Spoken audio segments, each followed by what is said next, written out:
ఏరా డబ్బులు ఎప్పుడు కడతావు? అన్నా ఇంకో 2 రోజులు టైం ఇవ్వన్నా. పోయినసారి ఇలానే చెప్పావు నా కొడక్క. ఈసారి కానీ కట్టకపోయావో మీ బాబుకి సమాధానం చెప్పాల్సి వస్తుంది.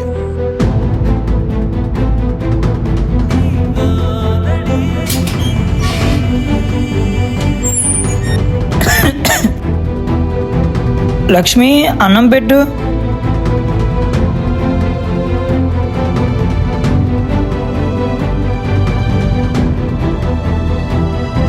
ఏరా ఏం ఆలోచిస్తున్నావు? చెప్తే నా సమస్య తీరిపోదు కదా. వెళ్ళి బాగా తిని పడుకో.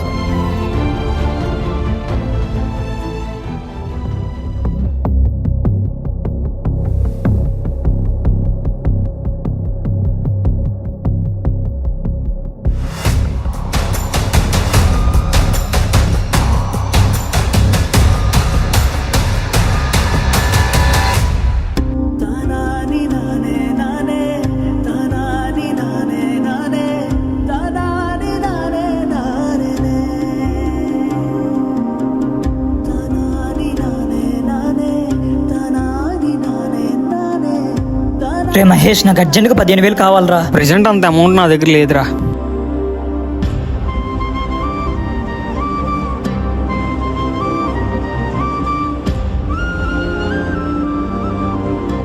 రే లైఫ్లో నీకు ఏమైనా అవసరం ఉంటే నాకు కాల్ చేయి, నేను చూసుకుంటా.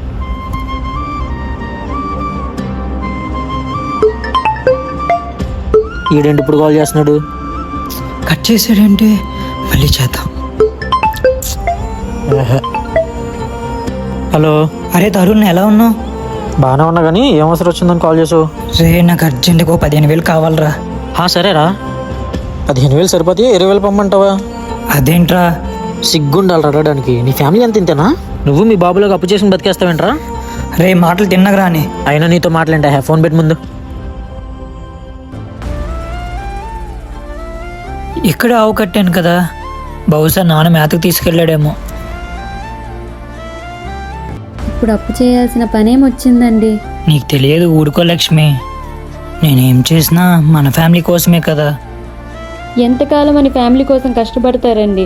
చెట్టంట కొడుకున్నా కనీసం బాధ్యత లేదు వాడికి. వాడినే మనకు లక్ష్మి, ఎంతైనా మన కొడుకువాడు.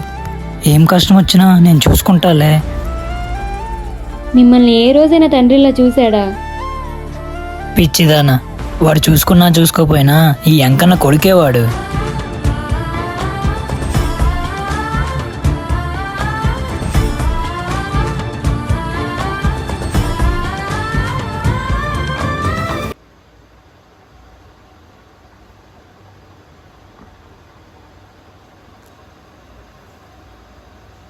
ఏమైందిరా?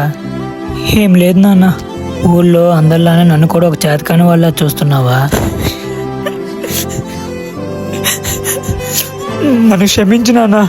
ఎవరి మీదే ఉన్న కోపాన్ని నీ మీద చూపించానే కానీ నువ్వంటే ఇష్టం లేక కాదు. లోపల ఎన్ని కష్టాలు పడుతున్నా మాతో ఆనందంగా బతికేసేవాడివి. అదే అర్థం చేసుకోలేకపోయాను నాన్న. ఇక్కడ నుంచి నువ్వు ఎలా చెప్తే అలానే నాన్న. ఏదో ఒక పని చేసుకొని నిన్ను అమ్మని బాగా చూసుకుంటాను నాన్న. పిల్లల కోసం ఎన్ని కష్టాలు వచ్చినా భరించే తండ్రులు ఉన్నారు కానీ పిల్లల కష్టాలు చూస్తూ భరించే తండ్రులు మాత్రం లేరురా.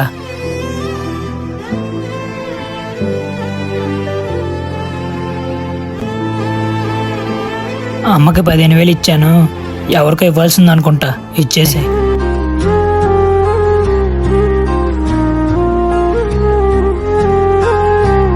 రే నాకు అర్జెంటుగా 15,000 కావాలరా. పోయినసారి అప్పే ఇంకా తీర్చలేదు కదా ఇంకన్నా? లేదయ్యా, డబ్బులు అవసరం ఉంది. నేనేం అప్పుగా అడగట్లేదయ్యా. అమ్మడానికి నీ ఎంతో ప్రేమగా పెంచుకున్న మా ఆవుని తెచ్చాను. అది తీసుకొని నాకు ఆ డబ్బులు ఇవ్వండి అయ్యా.